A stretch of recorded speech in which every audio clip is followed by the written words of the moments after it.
आज की कहानी एक ऐसे लड़के की है जिसे बचपन में मिली एक श्राप की वजह से वो जिस भी लड़की के करीब जाता उसे टच करता या फिर जिसके साथ भी उसका रिलेशन बनता है वो लड़की उसकी आंखों के सामने ही किसी और की हो जाती थी। वो सच्चे प्यार की तलाश में भटकता रहा, जबकि लोग उसके इस श्राप को अपने फायदे के लिए इस्तेमाल करके अपनी जिंदगी खुशहाल बनाते रहे। अब क्या वो इस श्राप से मुक्त होकर अपने सच्चे प्यार को पा सकेगा या फिर वो भी किसी और की हो जाएगी, देखेंगे हम इस कहानी में। तो कहानी की शुरुआत स्कूल के कुछ बच्चों से होती है जो एक मजेदार गेम खेल रहे थे। गेम का रूल था कि एक बोतल घुमाने पर जिसकी तरफ उसका मुंह रुकेगा उस बच्चे को सामने बैठे लड़के या लड़की के साथ एक ड्रेसिंग रूम में जाना होगा, जहां जाकर वो दोनों जो चाहें कर सकते हैं। उसी ग्रुप में चार्ली और उसका एक दोस्त स्टू भी मौजूद था। चार्ली काफी सीधा और शर्मीला था, जबकि स्टू काफी शरारती था। अब कुछ देर में स्टू की बारी आ जाती है और उसे जेनिफर के साथ अंदर भेजा जाता है।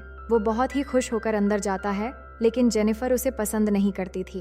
इसके बाद बोतल घुमाने की बारी चार्ली की आती है और वो अपनी मनपसंद लड़की के साथ जाना चाहता था, लेकिन बोतल का मुंह अनीशा की तरफ रुक जाता है, जो स्कूल की सबसे अजीब लड़की थी।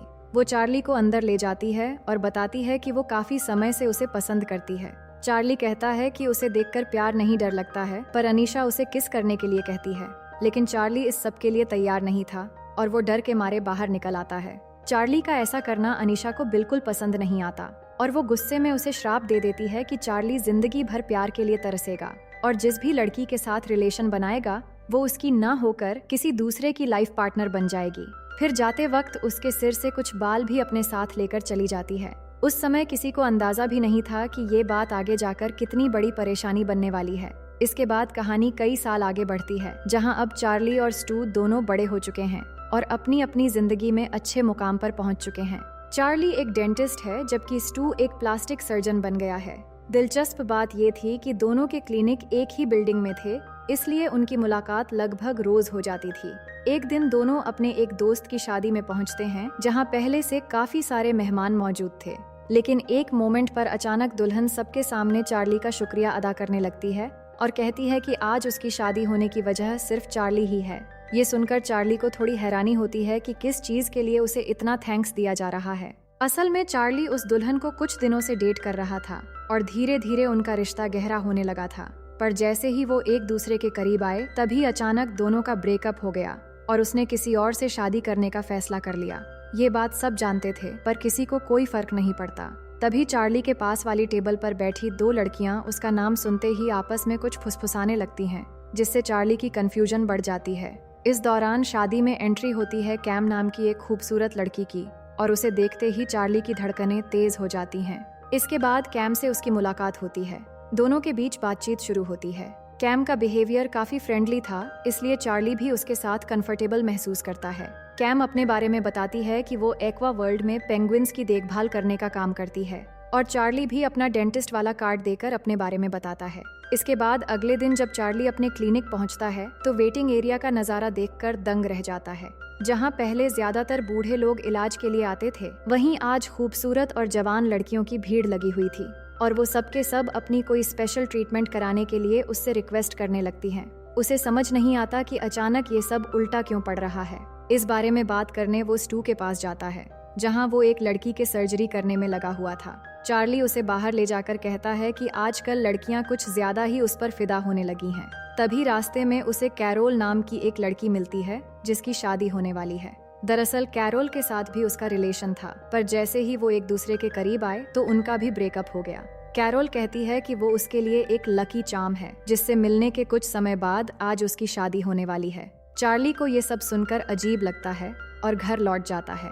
घर पहुंचते ही उसे बहुत सारी लड़कियों की वॉइस मैसेज मिलती है जिन्हें वो जानता तक नहीं।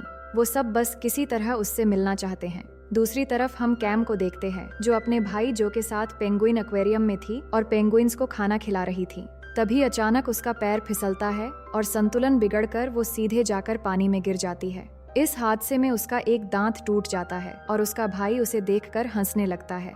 दूसरी ओर चार्ली को देखते हैं, जो एक लड़की के साथ बाहर जा रहा था, लेकिन कार में बैठते ही वो लड़की उसके करीब आने की कोशिश करने लगती है। चार्ली इसकी वजह पूछता है तो वो बताती है कि उसने सुना है जो भी लड़की चार्ली के साथ सिर्फ एक बार तूफान और भूकंप के मजे लेती है तो उसकी शादी बहुत जल्दी हो जाती है। ये सुनकर चार्ली को समझ आता है कि शादी वाली दुल्हन और कैरोल उसे लकी चार्म क्यों कह रही थी, लेकिन उस लड़की से वो साफ कह देता है कि वो ऐसी बातों पर बिल्कुल यकीन नहीं करता। पर वो लड़की सिर्फ एक बार के लिए रिक्वेस्ट करने लगती है, क्योंकि उसे लगता है चार्ली के साथ सिर्फ एक बार इंटीमेट हो जाने से किसी और के साथ उसका घर बस जाएगा।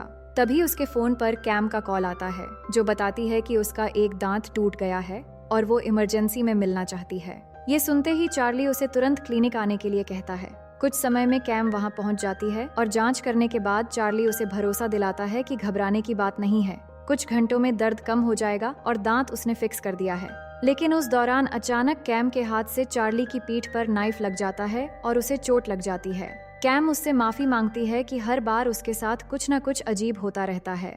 फिर वो इलाज के लिए फीस देने की कोशिश करती है, लेकिन चार्ली पैसे लेने से मना कर देता है और यहीं से साफ नजर आने लगता है कि उसके मन में कैम के लिए कुछ खास इमोशंस जगने लगी हैं। हालांकि वो खुद भी इसे पूरी तरह नहीं समझ पाया था, लेकिन यहीं से उसकी लाइफ का असली खेल शुरू होने वाला था।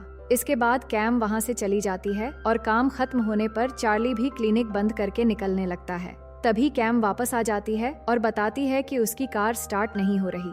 वो उससे मदद मांगती है तो चार्ली उसके साथ पार्किंग में जाता है, लेकिन कार ठीक करने की कोशिश के दौरान कैम की एक गलती की वजह से अचानक चार्ली को बैटरी का जोरदार झटका लग जाता है, पर उसे ज्यादा कुछ नहीं होता और कार भी ठीक हो जाती है। लेकिन तभी पता चलता है कि कार लॉक होकर चाबी अंदर ही रह गई थी। मजबूरी में चार्ली उसे उसके घर ले जाता है ताकि दूसरी चाबी लाई जा सके। अब घर की चाबी भी कार के अंदर रह गई थी, इसीलिए कैम दरवाजे का कांच तोड़कर अंदर जाती है और चाबी ले लेती है। इसके बाद दोनों फिर से पार्किंग में पहुंचते हैं और चार्ली की मदद के लिए कैम उसे थैंक्स कहती है। उस बीच चार्ली उसे डिनर के लिए पूछता है, पर वो काम का बहाना करके मना कर देती है। पर जाते समय अचानक उसके कपड़े कार में फंस जाती है, जिससे वो शर्मा जाती है। चार्ली कहता है शर्माने की कोई बात नहीं, और फिर वो अपनी कार लेकर चली जाती है। इसके बाद जब चार्ली अपने घर पहुंचकर लाइट्स ऑन करता है तो वो हैरान हो जाता है, क्योंकि उसकी क्लिनिक की रिसेप्शनिस्ट रीबा पहले से उसका इंतजार कर रही थी। रीबा को उस अजीब अफवाह के बारे में पता चल चुका था कि चार्ली जिन लड़कियों के साथ गुफ्तगू करता है उन्हें जल्द ही उनका जीवन साथी मिल जाता है। रीबा उतनी खूबसूरत नहीं थी और उसे लगता था कि उसकी शादी कभी नहीं होगी, इसलिए वो चार्ली से मदद मांगती है। उसकी परेशानी सुनकर चार्ली को तरस आता है, लेकिन फिर भी वो मना करता है कि ये सब झूठ है। मगर वो थोड़ी जिद पर उतर आती है और चार्ली को आखिर उसकी बात माननी पड़ती है। अगले दिन स्टू ये सुनकर हैरान हो जाता है कि चार्ली ने अपनी रिसेप्शनिस्ट को भी नहीं छोड़ा, लेकिन पूरी बात सुनने के बाद वो कहता है कि अगर ये बात सच है तो चार्ली को इसे एक गोल्डन अपॉर्चुनिटी की तरह इस्तेमाल करना चाहिए। पर चार्ली अभी भी इस कहानी पर पूरी तरह भरोसा नहीं कर पा रहा था, इसलिए वो इन सब से दूरी बनाए रखने की कोशिश करता है। लेकिन स्टू फिर से समझाता है कि अगर उसकी वजह से लड़कियों को उनका सच्चा साथी मिल रहा है तो इसमें बुरा क्या है। उसके मुताबिक ये किसी की जिंदगी बेहतर बनाने जैसा काम है। स्टू की ये बात चार्ली के दिमाग में बैठ जाती है और उसका दिल ऑटो मोड में चला जाता है, जिसके बाद वो उन लड़कियों को तूफान और भूकंप के मजे दिलाने के बारे में सोचता है जो उससे उम्मीदें लेकर आती थीं। अब उसके क्लिनिक में लड़कियों की लाइन लगी रहती थी। अब वो किसी को खाली हाथ नहीं भेजता था, बल्कि सबको बराबर वीआईपी ट्रीटमेंट देकर ही विदा करता था। वो ये सारी मेहनत बिल्कुल फ्री में कर रहा था, और हैरानी की बात ये थी कि कुछ समय बाद उन लड़कियों को सच में अपने होने वाले लाइफ पार्टनर मिल जाते थे और उनकी शादी भी तय हो जाती थी। ये सिलसिला काफी दिनों तक चलता है और लड़कियां बिना किसी कमिटमेंट के अपनी मर्जी से आती थीं। चार्ली को भी लगता था कि वो किसी की मदद कर रहा है और इस भलाई के काम में उसे बहुत मजा भी आ रहा था, लेकिन अंदर ही अंदर उसे एक खालीपन भी महसूस होने लगा था। इसी के चलते एक दिन टीवी पर पेंगुइन का शो देखते हुए उसे अचानक कैम की याद आ जाती है। बिना ज्यादा सोचे वो सीधे एक्वेरियम पहुंचता है और कैम से कुछ देर बात करने के बाद उसे डेट पर चलने के लिए पूछता है। पहले तो कैम इस बात को टालने की कोशिश करती है, क्योंकि वो जानती थी कि चार्ली कई लड़कियों को डेट कर चुका है और वो किसी के साथ मजाक में डेट नहीं करना चाहती थी।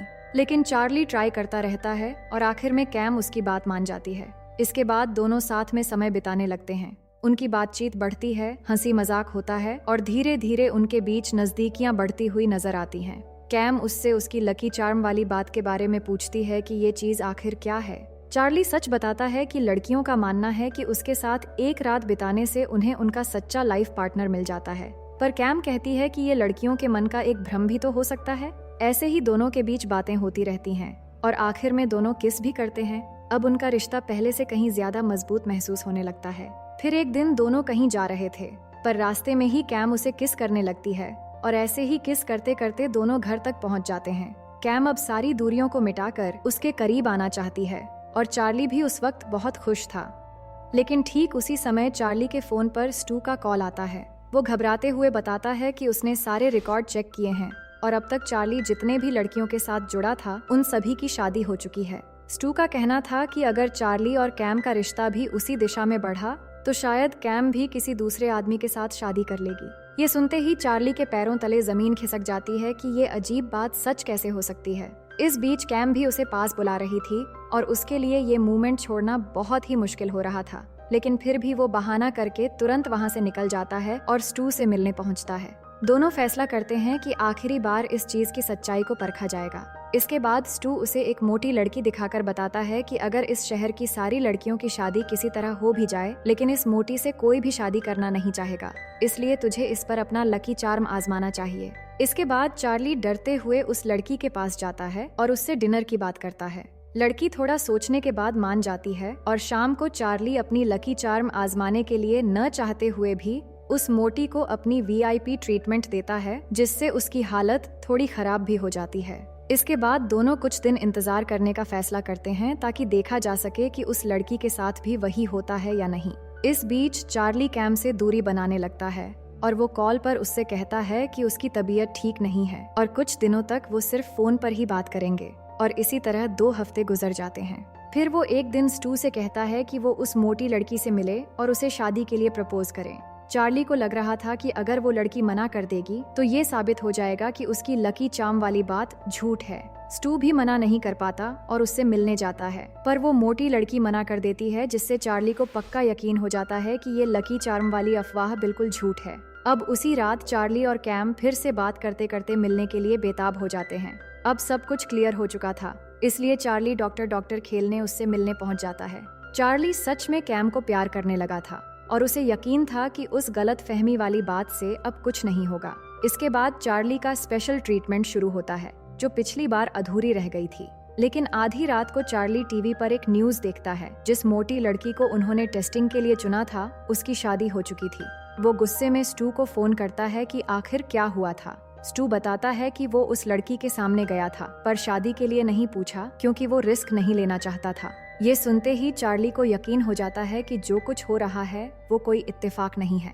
अब ये डर था कि शायद वो कैम को हमेशा के लिए खो देगा। तभी उसकी नजर कैलेंडर पर पड़ती है, जिसमें कैम ने लिखा था कि वेडनेसडे की रात 8 बजे कैम किसी हॉर्गे से मिलने वाली है, और वो मान लेता है कि वो इंसान शायद हॉर्गे है जो आगे चलकर कैम का हस्बैंड बनने वाला है। लेकिन वो ठान लेता है कि ऐसा वो कुछ भी नहीं करेगा जिससे कैम उससे दूर चली जाए। इसके बाद उसका बिहेवियर पूरी तरह बदलने लगता है। वो हर समय कैम के आसपास रहने की कोशिश करता है। उसे लगता था कि अगर वो कैम को किसी दूसरे आदमी से मिलने ही नहीं देगा तो शायद सब कुछ ठीक हो जाएगा। वो हर दिन उसके लिए एक सरप्राइज प्लान करता है और उसे एंगेज रखने की कोशिश करता है ताकि कैम किसी दूसरे आदमी के बारे में ना सोचे। लेकिन उसकी ये हरकतें धीरे धीरे कैम के लिए परेशानी बनने लगती हैं। कैम के पल्ले ये बात नहीं पड़ती कि चार्ली अचानक इतना अजीब क्यों हो गया है। वो उससे कहती है कि उसे कुछ दिनों के लिए थोड़ा स्पेस चाहिए और वो अपना सेल फोन नंबर बदलने वाली है। ये सुनकर चार्ली का दिल टूट जाता है, लेकिन फिर भी वो हार नहीं मानता। कुछ दिनों बाद वो कैम से मिलने एक्वेरियम पहुंचता है। वहाँ पर वो कैम को एक लड़के के साथ बात करते हुए देखकर तुरंत मान लेता है कि ये वही लड़का है जिससे कैम शादी करने वाली है। वो बिना कुछ सोचे समझे चार्ली उस लड़के को मारने पीटने लगता है। ये सब देखकर कैम को बहुत गुस्सा आता है। उसे लगता है कि चार्ली उसके भरोसे से ज्यादा अपने डर पर विश्वास कर रहा है। चार्ली उसे बार बार समझाने की कोशिश करता है कि उसका डर बिल्कुल सच है और वो उसे खोना नहीं चाहता, लेकिन उसकी हरकतें कैम को और बर्दाश्त नहीं होती, जिस वजह से वो रिश्ता खत्म कर देती है। इस ब्रेकअप के बाद चार्ली पूरी तरह बिखर जाता है। वो अपने क्लिनिक के बाहर बारिश में बैठा होता है, तभी रीबा उसे देखकर बात करने आती है। वो कहती है कि चार्ली की वजह से उसे फाइनली उसका लाइफ पार्टनर मिलने वाला है। इसी बीच पास में किसी कचरा उठाने वाले आदमी के हाथ से एक बियर की बोतल गिरकर घूमने लगती है। ये देखते ही चार्ली को अचानक बचपन के वो दिन याद आ जाते हैं जब अनीशा ने उसे गुस्से में श्राप दिया था। पहली बार उसके दिमाग में ख्याल आता है कि शायद उसकी सारी परेशानियों की जड़ वही है।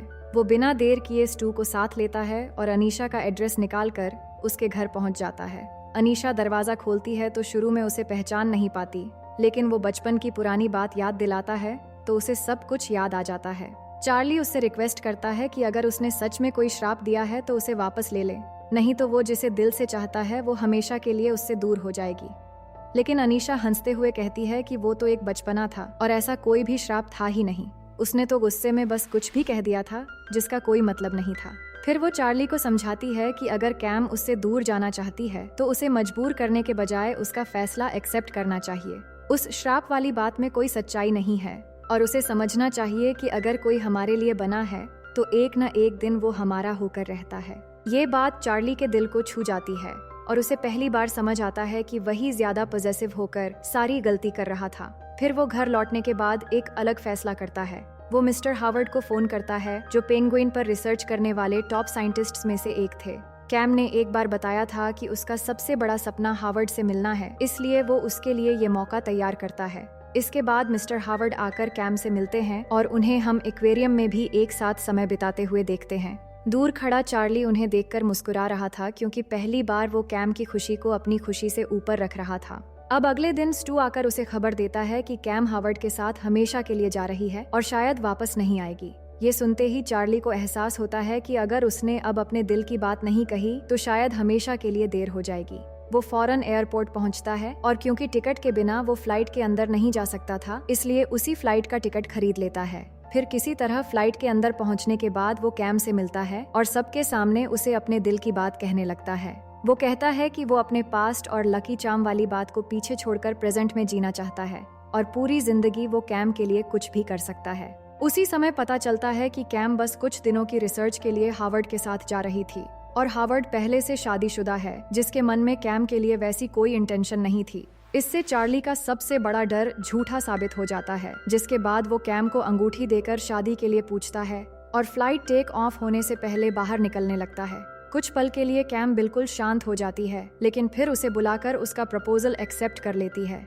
दोनों प्यार से किस करते हुए मिलते हैं और अब उनके बीच कोई फासला नहीं होता।